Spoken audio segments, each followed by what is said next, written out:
Arsy dapat surprise ulang tahun, tagih hadiah tas Gucci dari Atta Halilintar dan Aurel Hermansyah.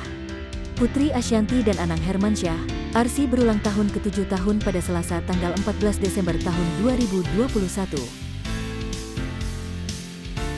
Ashanty dan keluarga memberikan surprise dengan membawa kue ulang tahun.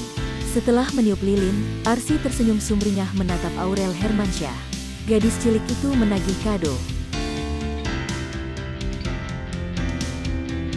Arsy kalau ngelihatin Kak Loli gitu Arsy mau apa sih, tanya Aurel Hermansyah dikutip dari YouTube The Hermansyah A6, Selasa tanggal 14 Desember tahun 2021. Tas Gucci yang kecil, kata Arsy pelan. Sontak membuat Atta tertawa. Ashanty yang diberitahu Aurel langsung kaget. Hah, kakak nggak boleh ngomong gitu. Nggak boleh, kado itu nggak boleh minta, tutur Ashanty. Yah salah beliin lagi, kata Atta Halilintar. Aurel lantas datang membawa goodie bag besar dari Gucci. Beneran? Tanya Arsy kaget. Kakak Arsya itu tersenyum lebar membuka kadonya. Oh my god, Arsy mendapatkan beberapa tas dari Gucci. Juga ada beberapa mainan. Thank you Kak Loli, ujarnya memeluk Aurel Hermansyah. Arsy lantas meminta hadiah dari Ashanty. Dari bunda mana?